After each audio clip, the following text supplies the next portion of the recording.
Good morning. My name is David, and I'll be your conference operator today.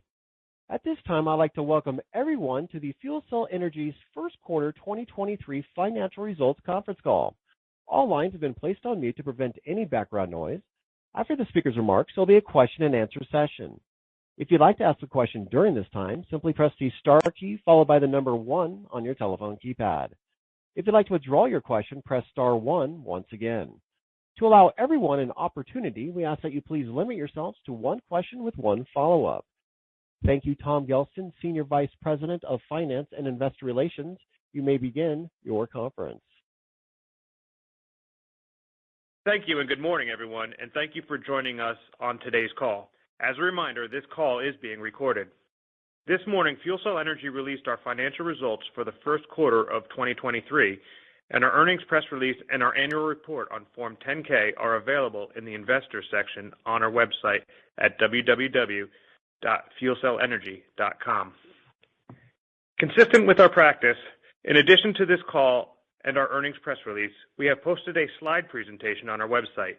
This webcast is being recorded and will be available for replay on our website approximately 2 hours after we conclude the call. Before we begin, please note that some of the information that you will hear or be provided with today will consist of forward-looking statements within the meaning of the Securities Exchange Act of 1934. Such statements express our expectations, beliefs, and intentions regarding the future and include, without limitation, statements with respect to our anticipated financial results, our plans and expectations regarding the continuing development, commercialization, and financing of our fuel cell technology, and our business plans and strategies. Our actual future results could differ materially from those described in or implied by such forward-looking statements because of a number of risks and uncertainties. More information regarding such risks and uncertainties is available in the Safe Harbor statement in the slide presentation and in our filings with the Securities and Exchange Commission, particularly the Risk Factor section of our most recently filed annual report on Form 10-K and subsequently filed quarterly report on Form 10-Q. During the course of this call, we will be discussing certain non-GAAP financial measures, and we refer you to our website and to our earnings press release and the appendix of the slide presentation for the reconciliation of those measures to GAAP financial measures. Our earnings press release and a copy of today's webcast presentation are available on our website at www.fuelcellenergy.com under Investors. For our call today, I am joined by Jason Few, FuelCell Energy's President and Chief Executive Officer, and Mike Bishop, our Executive Vice President, Chief Financial Officer.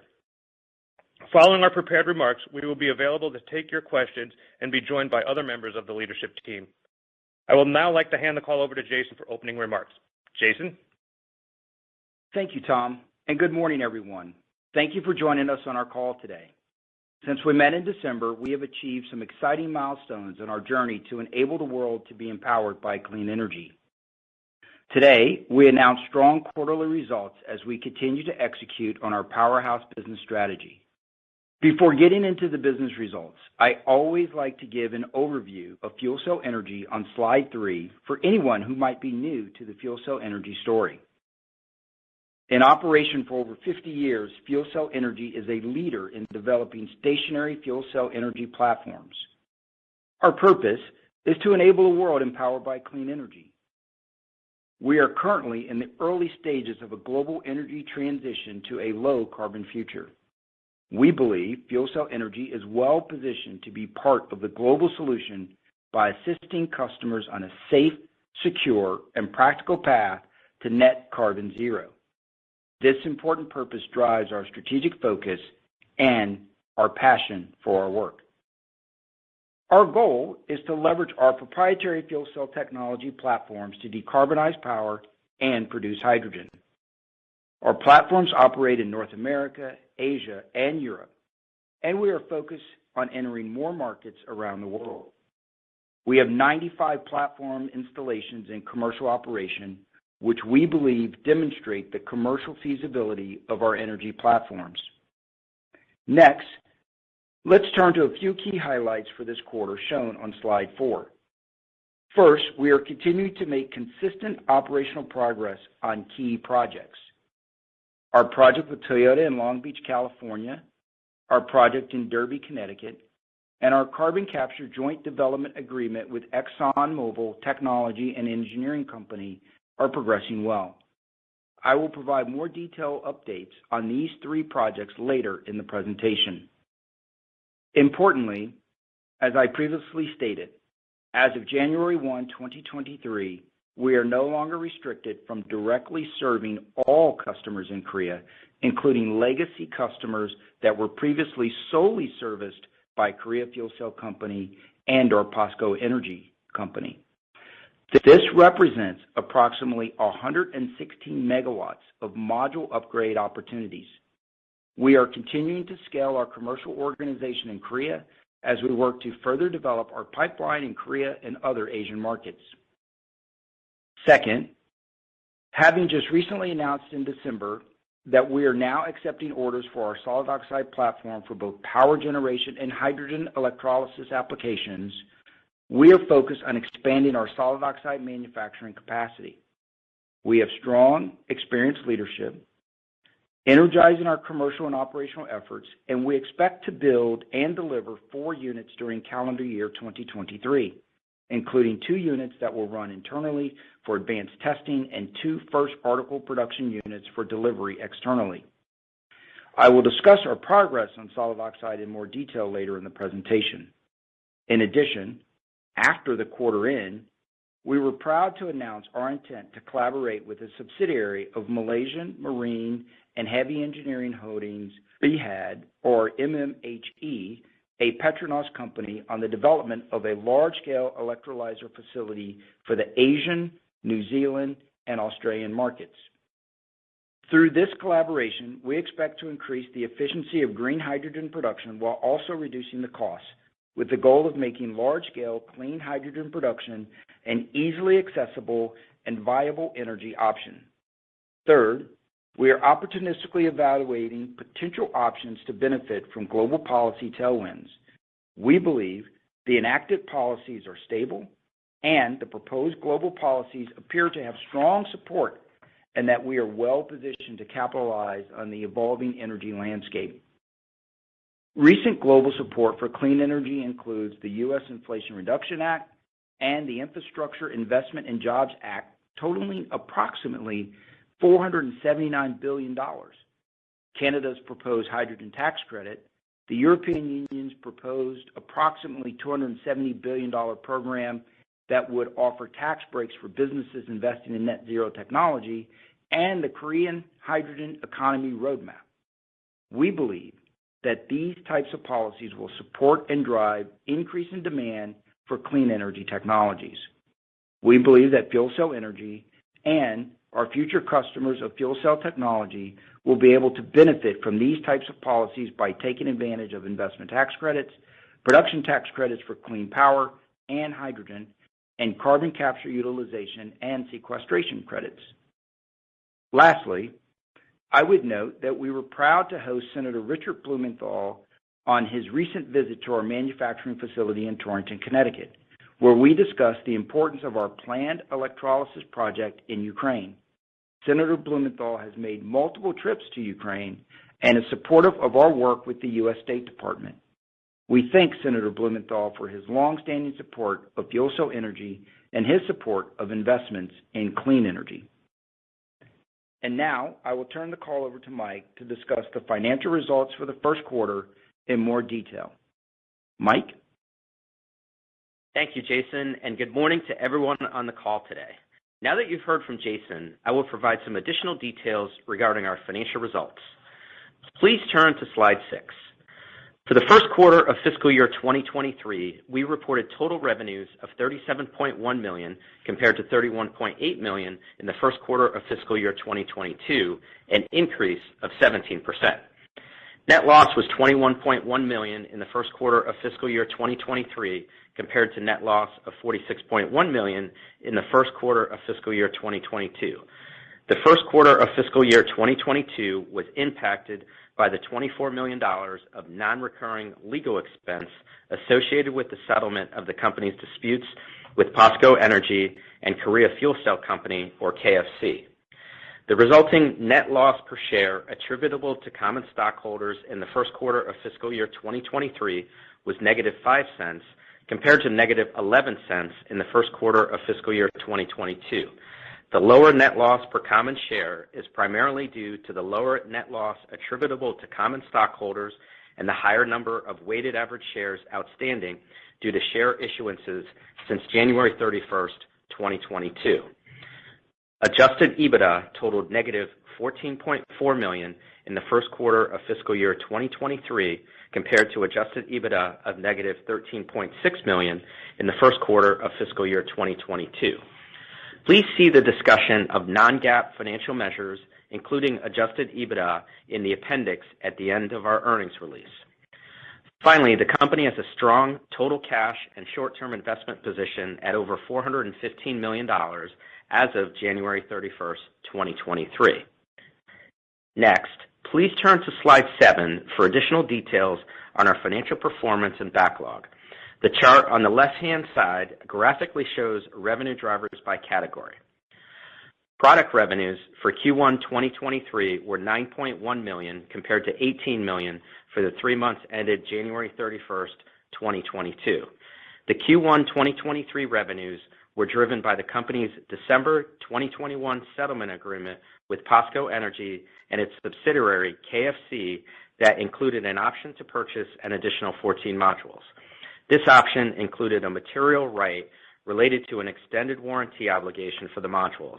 The option was not exercised by KFC as of the expiration date on December 31st, 2022, and as a result, the company recognized $9.1 million of product revenues, which represents consideration allocated to the material right if the option had been exercised.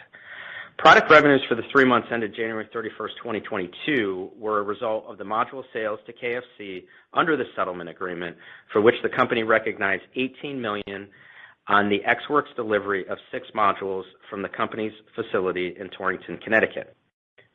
Service agreement revenues increased to $13.9 million for the first quarter of fiscal year 2023 from $2.2 million in Q1 2022.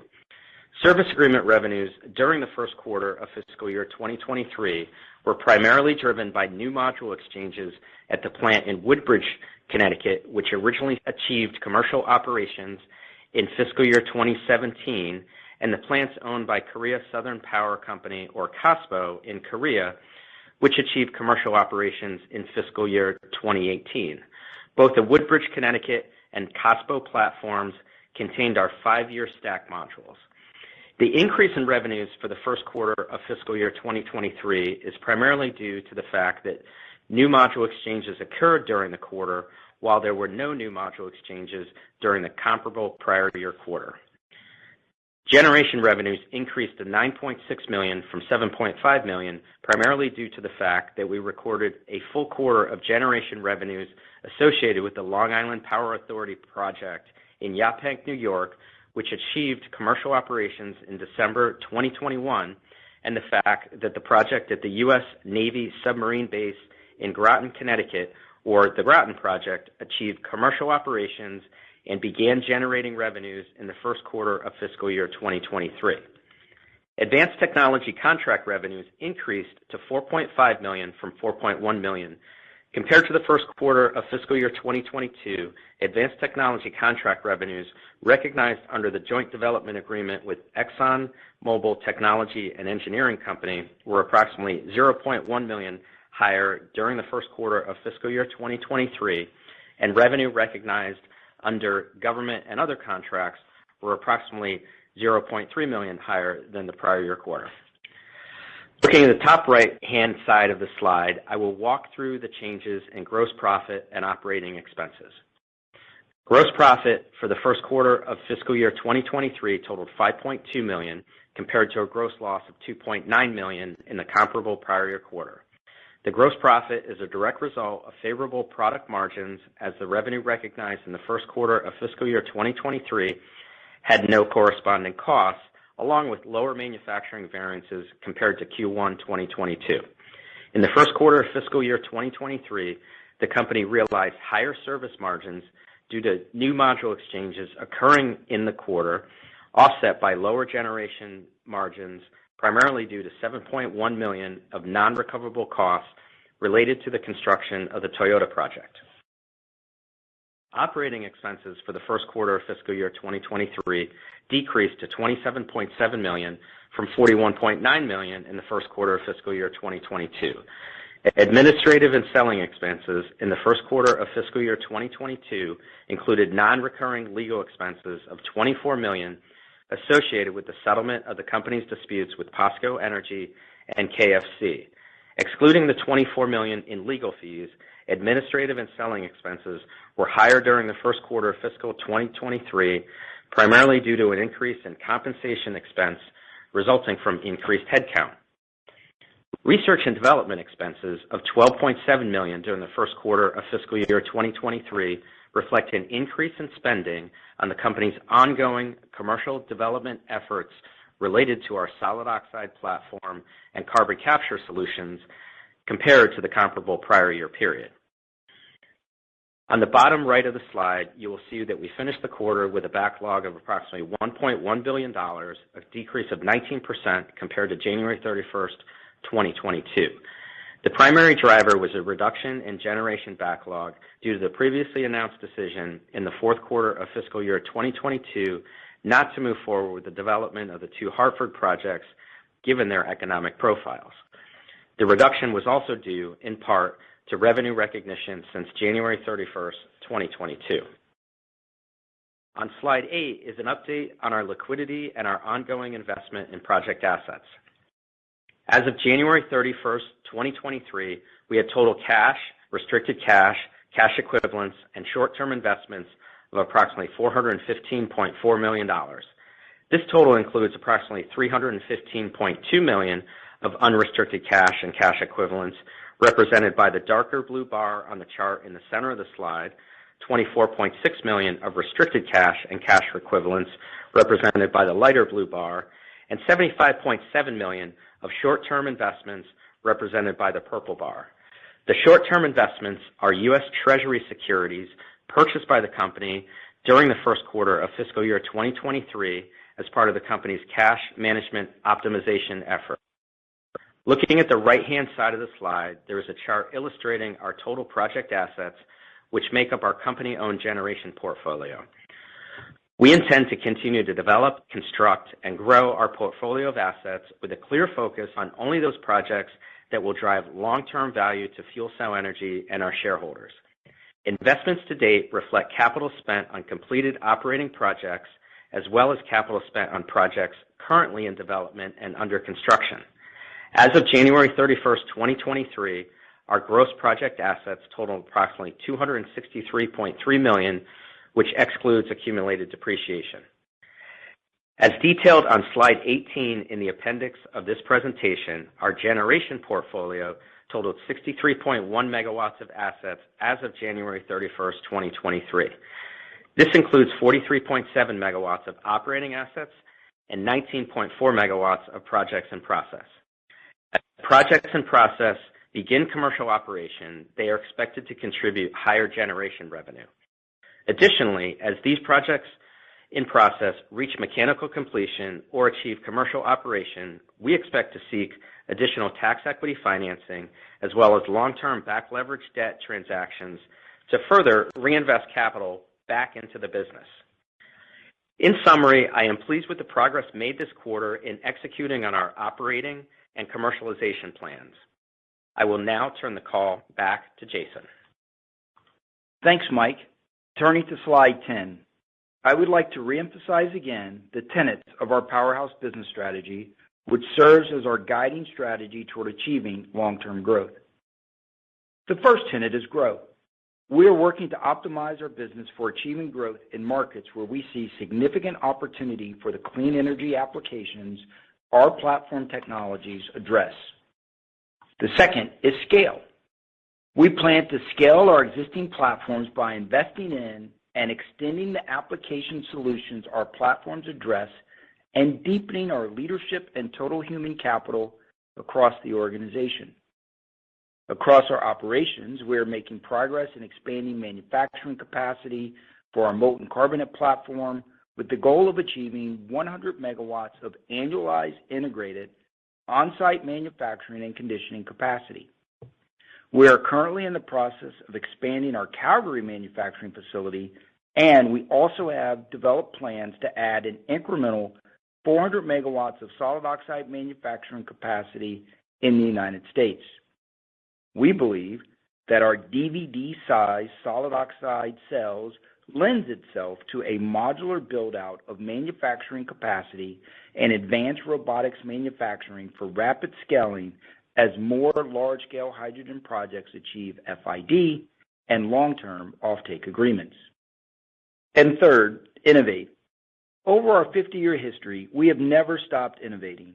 We believe our platform technologies and our culture will provide the opportunity for us to add to our significant global patent portfolio and increase our participation in the growth of the hydrogen economy and carbon capture markets, and will enable us to deliver on our purpose.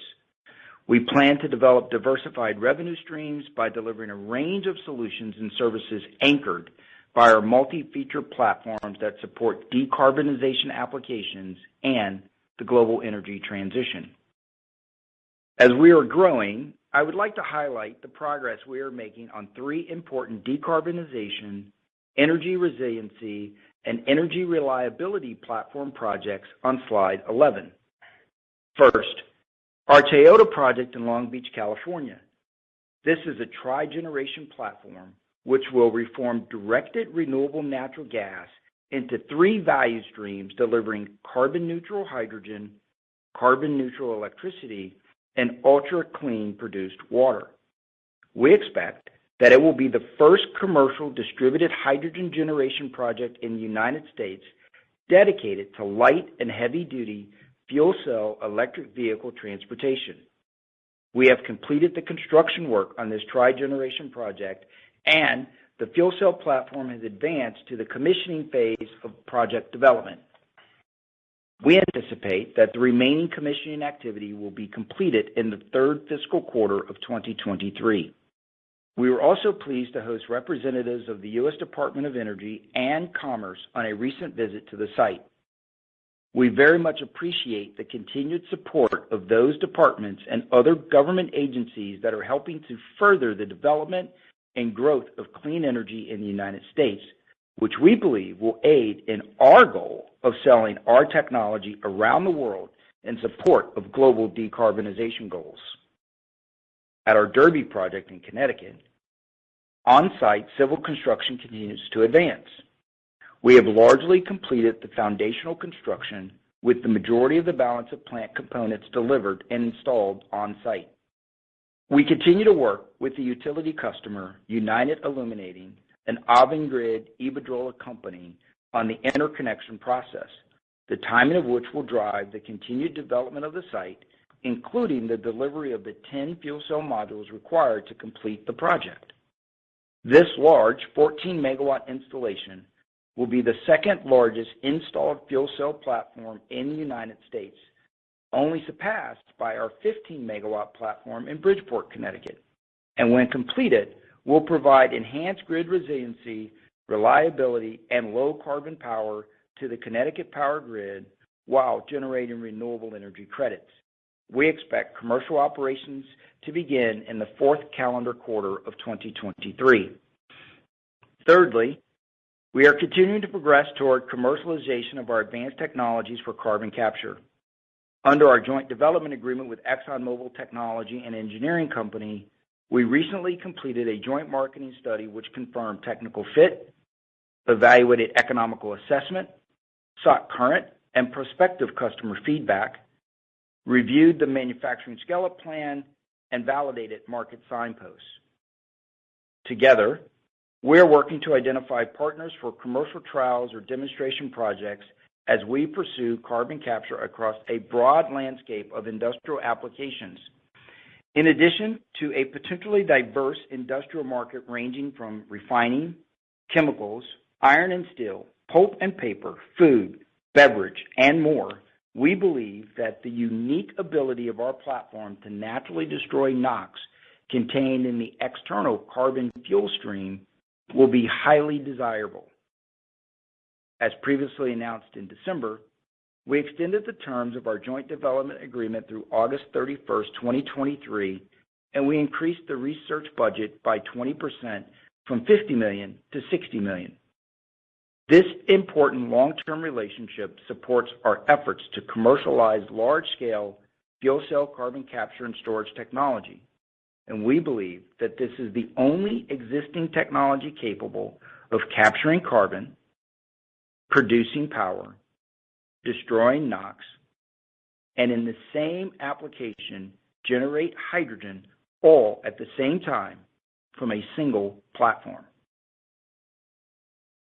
As we work to expand our solid oxide manufacturing capabilities, I would like to start by highlighting FuelCell Energy's key leaders in this area. John Torrance is our Senior Vice President, Chief Commercialization and Solid Oxide Manufacturing Officer.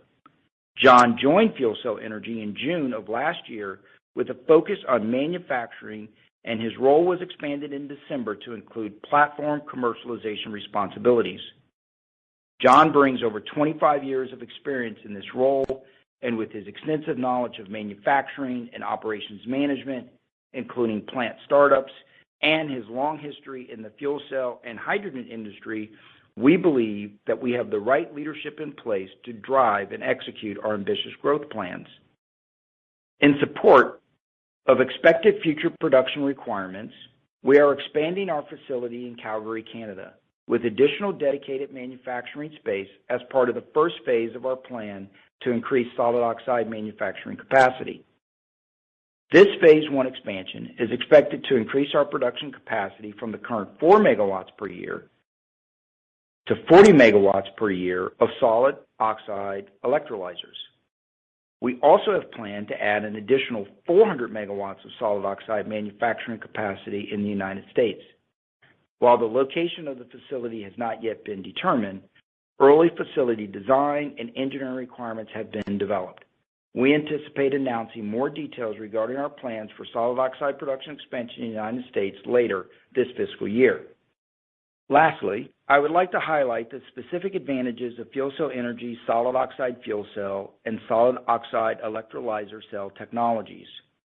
Our technologies offer fuel flexibility, efficiency, reliability, and a small footprint for easy co-location.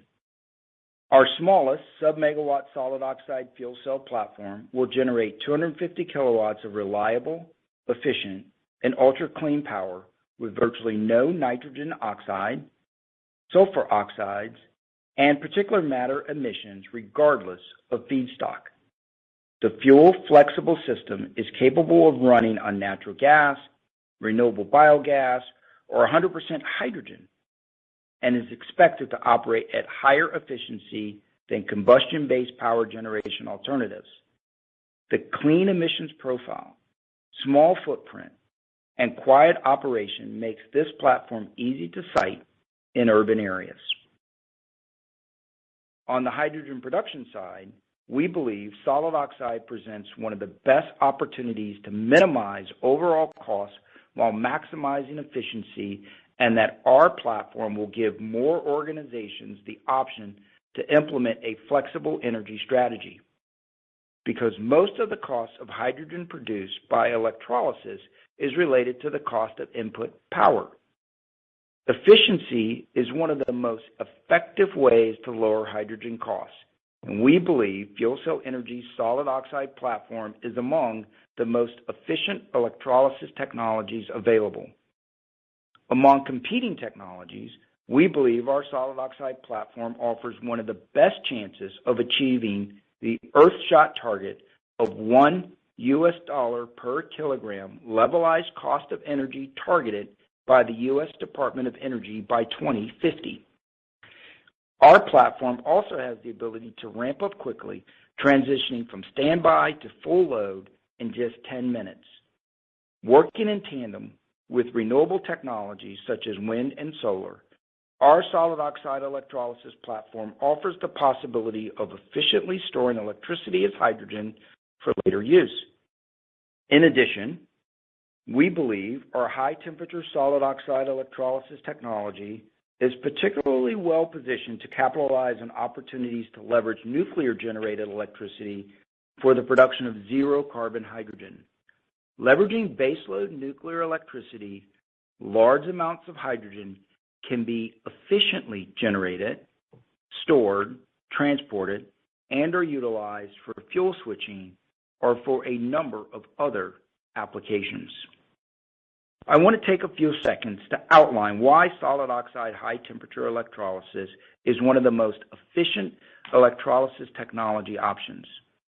The core difference is driven by steam and liquid water thermodynamics. The electrolysis of liquid water used by lower temperature electrolysis such as PEM and alkaline requires more energy than electrolysis of steam in our solid oxide high temperature platform. Our high temperature solid oxide electrolyzer operates at a significantly higher efficiency than lower temperature systems, even accounting for the energy needed to make steam from water. Our system operates at about 90% higher heating value electrical efficiency, and if a source of waste heat is available to support steam generation, is capable of 100% electrical efficiency. We believe that this gives solid oxide a significant advantage over lower temperature PEM and alkaline technologies. Before moving to Q&A, I will conclude my prepared remarks with some takeaways on slide 13. I am increasingly excited about the trajectory our company is on as our innovative technologies are progressing toward commercialization and having an even more positive impact on our world. I would highlight the following 4 enablers of that anticipated ramp-up. 1, we have a strong balance sheet, and we have demonstrated discipline in the allocation of capital toward growth, which we believe positions us to continue to fund projects in development as well as platform commercialization activities to execute on our growth strategy supported by a large global total available market. 2, we're working to expand our solid oxide manufacturing capacity to support expected future market opportunities, including growth in distributed power generation and the hydrogen economy. We believe that these investments will support our ability to capture market opportunities for sub-megawatt power generation and high-efficiency electrolysis products. 3, we are making consistent operational progress, executing on our large projects for our customers and providing the capabilities of our technologies. And 4, globally, policies to support the energy transition have been enacted, and more policies in more locations around the world are gaining momentum, as evidenced by the passage of the Inflation Reduction Act in the United States, as well as efforts we are seeing internationally in Europe, Canada, and Korea. And we believe we are well positioned to benefit from these tailwinds. We believe our technologies have a critical role to play in transitioning to a low carbon future. We are delivering for our customers. We are increasing our capacity, and we are preparing for the commercialization of our new technologies and extending the value streams delivered from our existing technology platforms. We believe FuelCell Energy is well positioned to capture market opportunities over the coming years. I also want to take a moment to honor the many talented and diverse women that work at FuelCell Energy and the 4 women who serve on our board of directors. At FuelCell Energy, we are proud of the contributions made by women all across our company, including in areas such as engineering, finance, sales, and manufacturing. I also want to thank the many contributions made by women around the world who, like we do at FuelCell Energy, live their lives with purpose. Thank you, and I will now turn it over to the operator to begin Q&A. Thank you. At this time, I'd like to remind everyone, in order to ask a question, press star, then the number 1 on your telephone keypad. We'll pause for just a moment to compile the Q&A roster. We'll take our first question from Manav Gupta with UBS. Your line is now open.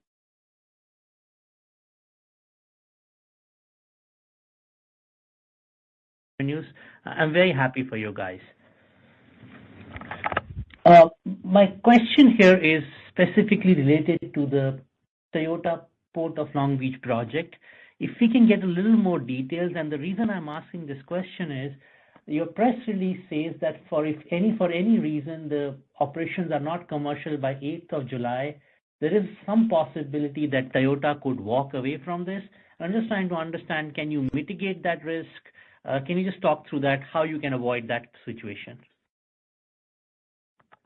Thank you, Manav. This is Michael Lisowski, Chief Operating Officer with FuelCell Energy, and thank you for your question.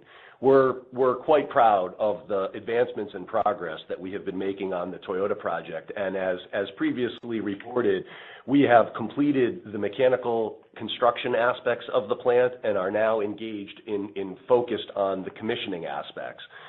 The contract with Toyota does have a provision that July 8th is a contractual date. However, Toyota is quite pleased with the progress of the plant. We're working very in the progress in advancements of construction. They're quite pleased with the work that we have been doing, and we're working very collaboratively with Toyota as we work to execute the remaining aspects of project execution towards commercialization. We have great confidence in our ability to achieve commercial operations, and that we'll be doing that in the time frame that we've stated by our third calendar quarter this year, fiscal quarter this year. Perfect. A second follow-up is, can I go back to the February 16th release of your collaboration with MHP? Can you talk a little bit more about this collaboration? Help us quantify some of the benefits of this deal, probably 2 or 3 or 4 years down the line, and why this deal is important for you. Thank you. Hi, Manav, this is Jason Few. Really appreciate that question. We believe very strongly that one of the things that has to happen to achieve the global goals that we have around decarbonization is large-scale hydrogen. When you think about MMHE and, not only MMHE, but also the parent company of MMHE being Petronas, and the ability to establish a partnership in Asia that gives us the ability to implement large-scale hydrogen projects with a partner who has proven capabilities in delivering large projects, it's a really important collaboration for us. And we think that around the world, partnerships are going to play an important role in really delivering projects that require infrastructure and that will deliver large-scale benefits to customers in that part of the world. And so for us, having a partnership with someone like MMHE delivers significant value. Thank you for answering those, and congrats on a good quarter. Thank you. Okay, next we'll go to George Giannonarchis with Canaccord Genuity. Please go ahead. Hey, good morning, everyone. Thanks for taking my questions. So just a couple. First, I'd like to focus on the Inflation Reduction Act and potential other measures across the world, really. What kind of conversations are you having? What have these government initiatives done to the conversations and the backlog? And I'm just curious if you can help us quantify how you expect the momentum to kind of build this year and into next year. George, good morning, and thank you for that question. We are, as a company, we're very, optimistic about what's happening with the IRA and with other programs around the world as more governments look to find ways to basically what I would call, replay what happened with wind and solar. How do you create incentives that help companies like ours scale and rapidly bring down costs to meet the market demand for the energy transition? So when you think about IRA and in the U.S., and then you add to that also the infrastructure package, you're over $400 billion of capital that's going to be allocated to really advance projects around hydrogen and carbon capture, grid resiliency and reliability.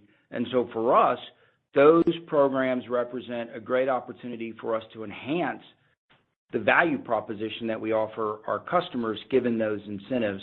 It also creates an opportunity for us to make investment as well as to leverage those programs to aid our investment in things like scaling manufacturing. And so we're seeing, a lot of positive reaction from customers. We, like everyone else, is anxiously awaiting, their Treasury Department to finalize all the rules so we can really begin to fully take advantage of the IRA. But we see lots of interest and excitement around it.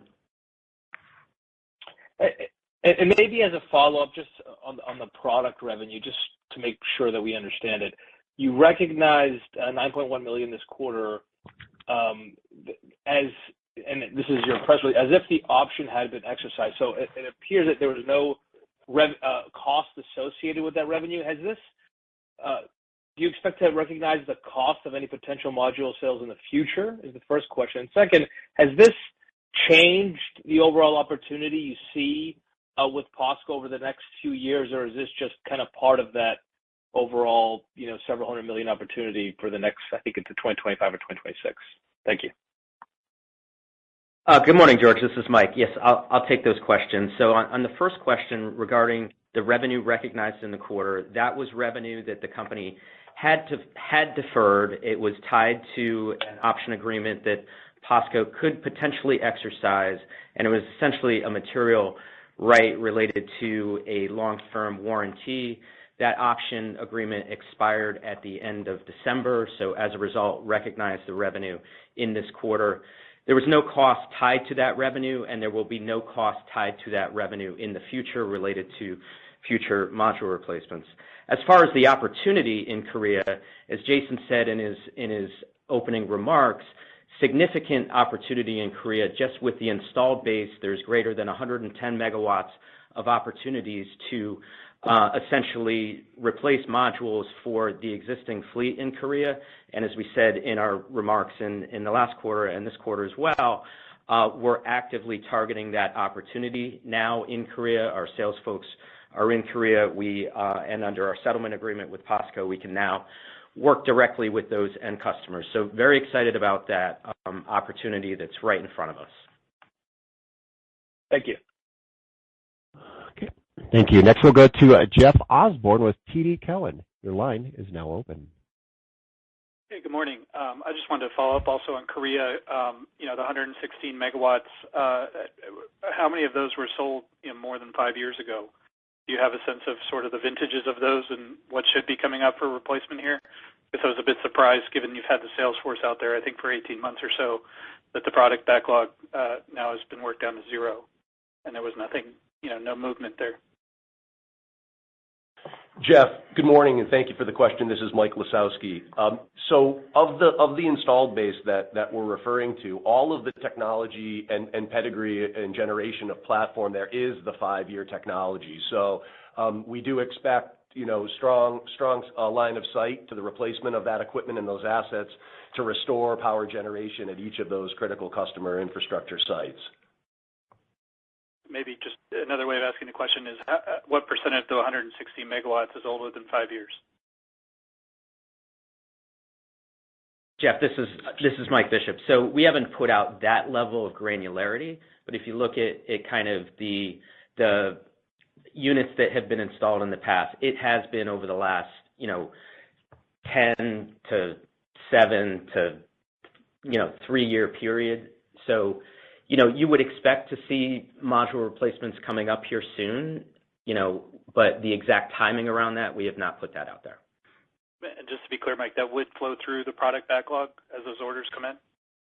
Yes. And just to back up a little bit, the $60 million that we recognized last year, that was a sale direct from KFC, subsidiary of POSCO.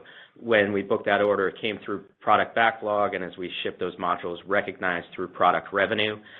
The same will be true as we work directly with customers. Those orders would come through product backlog more than likely, and then get recognized as product revenue. There is potentially an opportunity to do service as well, but the way that we're initially thinking about this is product backlog. Makes sense. And just one last line of questioning on the 400 megawatt facility. I know it's early, but can you remind me of what the expenditure was to go from 4 to 40? Is there like a rule of thumb of current capex per megawatt trends and any expectations on how much that facility in the U.S. would cost? Thank you for that question. This is John Torrance. We are investing approximately $45 million to expand for that first 40 megawatts. We do anticipate some of that involves some infrastructure related to testing and our product development, which we would not replicate as part of a 400 megawatt manufacturing only facility. We also expect, as we continue to progress on our manufacturing readiness, that we will optimize our processes and decrease our capital costs per megawatt of manufacturing capacity. Somewhere, without getting too far ahead, we would expect somewhere in the 25 to 30% reduction as we go up in orders of magnitude, but that has yet to be fully verified. So horseshoes and hand grenades number maybe like 250 to 300 million for 400 megawatts? Is that? We've got about a 250.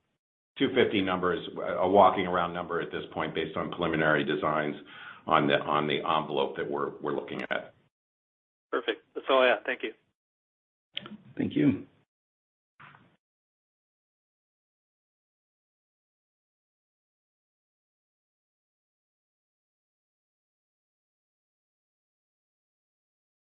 David, do we have the next question?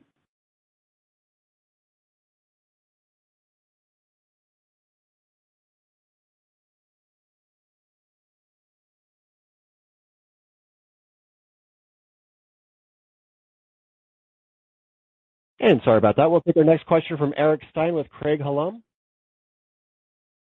Good morning, everyone. Good morning, Eric. How are you? Hey, doing well, thanks. So maybe just on ExxonMobil, obviously extended and expanded the amount allocated to the JDA. Maybe how do we think about potential next steps for the long discussed pilot project in Rotterdam? Is that something where those two are kind of separate things, or is it fair to assume that you would need to see the joint development, that process play out, come to completion before they might think about moving forward with a pilot project? Eric, thank you for that. You can think about it as a continuum, right? Part of what we've been doing in the initial work with Exxon is really optimizing the technology around two core aspects. One is what we refer to as carbonate transfer, and the other one is just in terms of power density. Proving that out through the work that we're doing through the R&D effort has always been a part of demonstrating the capability and then getting alignment with Exxon on the demonstration project. Those two things are tied together. We are very comfortable in the progress that we've shown. As you know, last year we hit, milestone payments that we achieved around the technology demonstration. So we would expect that, Exxon through their process, which we don't control their process, is trending in the right direction relative toward moving to that demonstration project. One of the things that you might also consider when you think about a facility like Rotterdam, timing of that is also tied to, how they might think about their plans around turnover service or other things that they might be doing at the facility to allow time to implement the demonstration. So there's factors that are going to drive timeline that go beyond just our technology capabilities. Understood. So no one should read into timelines, specific things. I mean, there's a lot of factors that go into that. That's helpful. Maybe, a lot of questions have been answered, but maybe just on OpEx. I think last quarter you might have given some details that would have indicated a higher OpEx level. In this quarter, it was not a meaningful sequential uptick. So how should we think about OpEx going forward? Good morning, Eric. This is Mike. I'll take that question. So what we have put out there around a portion of operating expenses is that for fiscal 2023, we expect company-funded R&D expenses to be in the $50 to $70 million range, And if you just kind of run out where R&D is in our first quarter, we should be in that range. We have not put out specific guidance around SG&A, but you have seen a tick up over the prior year anyways, as we've been adding folks on the sales side as we grow our global reach. So that's how I would answer that question, Eric. Okay, thank you. Yep. Thank you. Next, we'll go to Ryan Pfingst with B. Riley. Your line is now open. Hey guys, maybe following up on the MTech contract, going up $10 million here. Is that a reflection of higher costs on your end, or are you guys increasing the scope of what you're doing with those guys?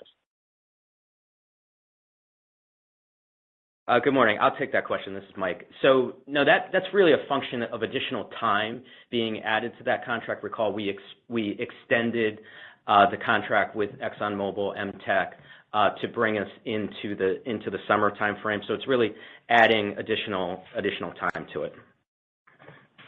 Got it.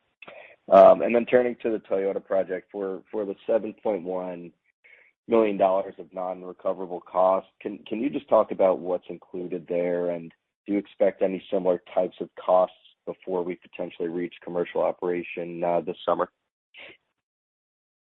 This is Mike again. I'll take that one as well. So what's in that number, and you've seen this over the last several quarters, as the company has been building out the project at Toyota, we have essentially been expensing the portion of the construction costs that we wouldn't otherwise be able to recover by potentially, redeploying assets somewhere else, although this is a long-term asset, basically because we have not locked in the underlying fuel agreement, so not able to perfectly estimate the project economics in the future. You will see this trail off, as we said in our earlier remarks, that we are in the commissioning period now, so the construction activity will trail off here over the next several quarters. That's helpful. Thanks, guys. I'll turn it back. Yep. Next, we'll go to Noel Parks with Tuohy Brothers. Your line's open. Hi, good morning. Good morning, Noel. Just a couple things. I was wondering if you could talk about, with the capacity expansions, the cost to date, or those still forecasted. Is there inflation impact beyond sort of your original estimates for those? I didn't know if any of the aspects of those were sort of contracted pre-COVID or during the slump from shutdowns. So I'm just curious kind of where things stand as far as costs you're expecting now versus where you started. I think you can take our view on cost right now to be current cost estimates for the current environment in which we're operating in. Okay, and I guess I'm thinking a little bit more in terms of, as you look down the road in your economics, and as I guess as you're negotiating for future projects, just whether you're in a position that you would be able to sort of incorporate any inflation you've had to date. Do you expect you to have any trouble passing that along in terms of your pricing to customers? Yeah, so from a overall pricing rate, when you think about the way in which we go to market, if I just broadly talk about the two ways, one is under, power purchase agreements. The other is when we're actually just selling the platform. In both of those cases, we look at the real cost that we have when we deploy those assets, and we incorporate that into our pricing decisions. I think some of the things that will help us deal with that and help customers deal with that is as we take advantage of things like the IRA, we take advantage of the existing ITC, that allows for, some offsetting costs, which helps us continue to remain competitive relative to other alternatives.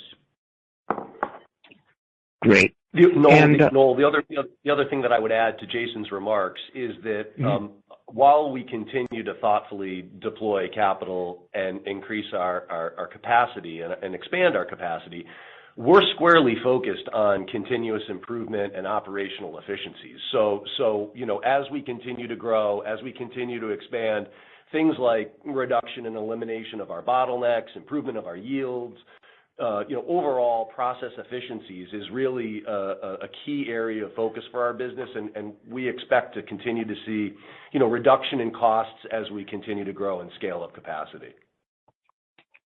Great, thanks. And I did just want to ask about the Exxon JDA and the R&D budget increase. And I'm just curious, the $10 million increase, is that related just to sort of the ongoing duration of the project, or I was wondering if it was earmarked for anything in particular, personnel, accelerating timing, equipment?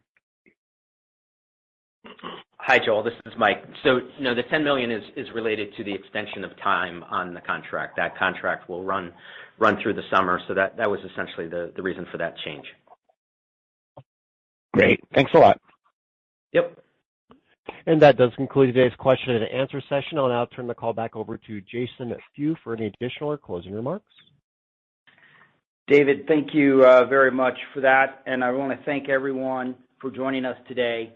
We will continue to execute on our powerhouse business strategy, working to deliver growth and optimize returns. The FuelCell Energy team is excited about the momentum we are building as we deliver on our purpose of enabling a world empowered by clean energy, and we look forward to updating you again next quarter. Thank you for joining, and have a great day. This concludes today's conference call. You may now disconnect.